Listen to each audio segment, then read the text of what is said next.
پر افغانستان د اسلامي امارت له حاکمیت شاوخوا 10 میاشتې تیریږي. په دغه موده کې نه یوازې د کوم هیواد له لوري په رسمیت پیژندل شوي بلکې تر اوسه پورې د اسلامي امارت یو شمېر چارواکي د امریکا په تور لیست کې شامل دي او پر یو شمېر نور یې د سفر بندیزونه دوام لري. تازه د افغانستان د بشري حقونو او د ښځو په چارو کې د امریکا ځانګړي استازي ویلي چې د اسلامي امارت تګلاره د دې جوګه سوې تر څو پر دوی باندې بندیزونه دوام پیدا کړي. امیري د بي بي سي سره په تازه مرکه کې ویلي په طالبانو باندې چې کوم بندیزونه په خپل حال پاتې دي دا ټولې په خپله د طالبانو د تګلارو او اعمالو په خاطر دي. طالبانو لکه څنګه چې څو ورځې د مخه د ملګرو ملتونو ځانګړي راپورټر ته وویل ښځې له نظره پټې کړي. دا په نړۍ کې تر ټولو ظالم رژیم دی. افغان ښځې له جنسیتي تبعیض سره مخ دي او د نړۍ په هیڅ یو اسلامي هیواد کې له ښځو سره هغسې چلند نه کیږي چې طالبان یې ورسره کوي. پر همدې مهال د افغان میرمنو د حقونو پالانې د رینا میري څرګندونې پر ځای بولي او زیاتوي که چیرې اسلامي امارت غواړي چې د نړۍ له لوري په رسمیت وپېژندل سي نو د ښځو حقونه دې رعایت کړي. که طالبان غواړي چې د هغوی حکومت په رسمیت وپېژندل شي نو باید هغه محدودیتونه چې د ښځو پر وړاندې دوی وضع کړي دي نو دا محدودیتونه باید لرې شي او نجونو ته باید اجازه ورکړل شي چې هغوی ښوونځي ته لاړ شي درس ووایي او ښځینه باید خپل کارونو ته خپل وظیفې ته دوام ورکړي.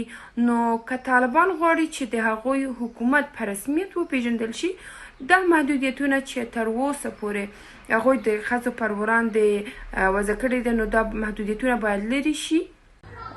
طالبان زمان حضورشان تا کنون انواع و اشکال تبعیض و آپارتاید جنسیتی را علیه زنان در افغانستان اعمال کردند و تمام پالیسی های طالبان از زمان حضورشان تا کنون زنستیزانه بوده که هیچ نوع جنبه شرعی، منطقی، قانونی و فرهنگی ندارد.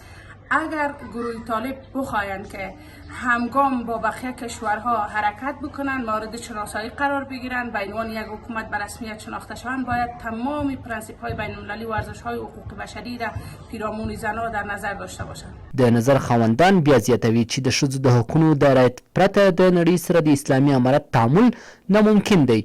ښځه معادل د نر حق لري، حق ته رای لري. بنان ته که وغواړي یو 50% نفوس د حق نه محرومه کړي او په دې فکر کې اوسي چې د دنیا سره تعامل وکړي دا فکر به زه چون ډېر عبث وشي او دا هیڅ امکان نه لري. نو پکار دا و چې طالبانو حداقل شرطونه چې دنیا لري چې هغه نه د اسلام سره په ټکر کې دي نه د افغانستان د عرف سره په ټکر کې دي نه د افغانستان د فرهنګ او کلچر سره هغه شان باید طالبانو منلي وای. که چیرته طالبان غواړي چې په افغانستان کې حکومت وکړي او حکومت یې دوام ومومي او وسې کړه چې خلکو ته سوله، آرامش، ثبات او پرمختګ زمینه برابر کړي.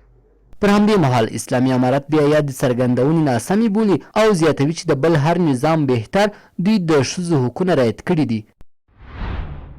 د دوی دا ادعا کاملا ناسمه ده. موږ چې ښځو ته کوم حق ورکړی تر اوسه په نړۍ کې یو نظام هم نه دی ورکړی. موږ د معاشرې هر فرد ته په احترام قایل یو، که هغه نر دی او که ښځه. رینا میري دغه څرګندونې پر داسې مهال کوي چې د اسلامي امارت په واک ته رسېدو سره سم د 6م ټولګي څخه پورته د نجونو ښوونځي تړل سوي دي او د ډېرو دولتي ادارو ښځینه کارکوونکي په کور ناستې دي.